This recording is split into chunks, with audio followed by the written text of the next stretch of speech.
Bismillahirrahmanirrahim. Assalamualaikum warahmatullahi wabarakatuh. Pada kesempatan kali ini, channel Guru Bermanfaat akan memberikan satu tips untuk kalian terkait dengan menghitung nilai UTBK 2022. Hal ini mungkin menjadi pertimbangan sangat penting untuk kalian bisa memprediksi kira-kira strategi yang bisa kalian lakukan untuk bisa mendapatkan hasil ataupun nilai UTBK yang optimal. Bagaimana tips menghitung nilai UTBK? Mari kita simak penjelasan di video kali ini.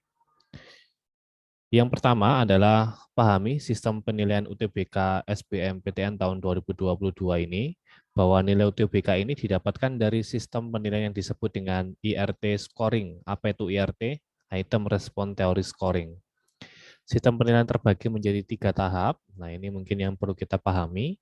Yang pertama adalah tahap pertama, semua soal yang dijawab oleh peserta UTBK akan diberikan skor 1, dan yang tidak dijawab akan diberikan skor 0.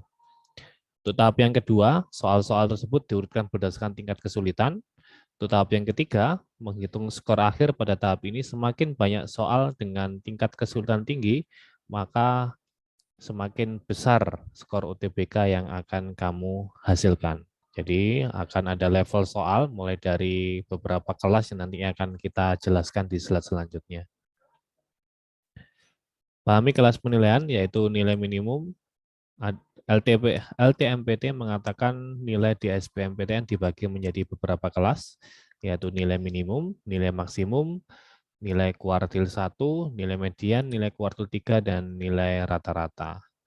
Apa itu di masing-masing kelas? Yang pertama, nilai minimum adalah nilai terendah, nilai maksimum adalah nilai tertinggi, nilai median adalah nilai tengah, nilai kuartil 1 adalah nilai tengah dari nilai terkecil, nilai kuartil 3 adalah nilai tengah dari nilai terbesar, dan min adalah rata-rata nilai. Contoh kasusnya seperti ini. Misalnya pada kelompok soal saintek mata pelajaran kimia, Sasa dan Putri menjawab dan tidak menjawab soal dengan jumlah yang sama. Keduanya menjawab benar 7 soal, 3 soal salah, dan total yang dijawab adalah 10 soal. Tapi punya tingkat nilai yang berbeda. Analoginya seperti ini. Sasa itu menjawab 7 soal benar, 4 soal nilai maksimum, 3 soal nilai kuartil 3. 3 soal salah itu adalah 3 soal minimum, 5 soal tidak dijawab adalah 3 soal median, dan 2 soal kuartil 1. Sedangkan Putri, 7 soal benar, sama jumlah soal yang dijawab dengan benar. 7 soal benar ini terdiri dari 4 soal nilai maksimum, 3 soal nilai minimum, 3 soal salah itu adalah 3 soal median, 5 soal tidak dijawab adalah 3 soal nilai kuartil 3, dan 2 soal nilai kuartil 1. Nah, otomatis di sini kita bisa menyimpulkan bahwa nilai Sasa di sini lebih tinggi karena berdasarkan mengumpulkan 4 soal nilai maksimum dan 3 soal nilai kuartil 3. Melalui cara ini kamu bisa membandingkan nilai selama mengikuti tryout UTBK, sehingga kalian bisa menganalisis kira-kira hasil daripada nilai UTBK kalian nanti bisa kalian prediksikan jauh-jauh hari. Ini kami sampaikan beberapa contoh perhitungan di nilai rata-rata TKA Saintek. Mungkin untuk TKA Sosum juga hampir sama. Untuk nilai rata-rata TKA Saintek itu adalah nilai dari 4 pelajaran ciri dari Saintek. Ada biologi, fisika, kimia, dan matematika sains. Kemudian dijumlah dan kemudian dibagi dengan 4. Sedangkan nilai rata-rata TPS Saintek itu adalah nilai-nilai rata-rata TPS dari 4 jenis soal TPS, mulai dari PU, PBM, PBU, dan PK. Kemudian hasil dari 4 itu dibagi menjadi 4. Dan nilai rata-rata total itu adalah nilai rata-rata TKA ditambah nilai rata-rata TPS kemudian dibagi 2. Contoh kasusnya seperti ini.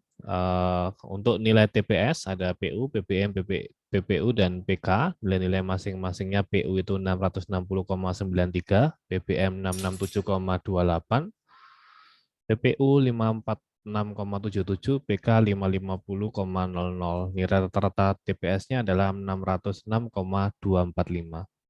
Sedangkan untuk nilai TKA, untuk biologi ternyata nilainya 820,57, fisika 581,85, kimia 911,94, matematika IPA 509,22, sehingga nilai rata-rata TKA itu adalah 705,895.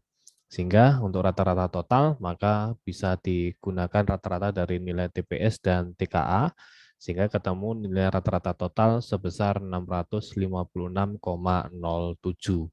Itu adalah nilai UTBK kalian yang nantinya bisa kalian prediksikan, kalian bisa atur strategi untuk bisa mendapatkan hasil yang paling optimal. Semoga semuanya diberikan kemudahan dan kelancaran untuk bisa menjawab soal-soal di UTBK dan ditakdirkan untuk lolos sesuai dengan program studi ataupun jurusan yang kalian inginkan. Semoga informasi ini bermanfaat untuk video-video terupdate selanjutnya. Jangan lupa like dan subscribe channel Guru Bermanfaat. Terima kasih, mohon maaf, saya akhiri. Assalamualaikum warahmatullahi wabarakatuh.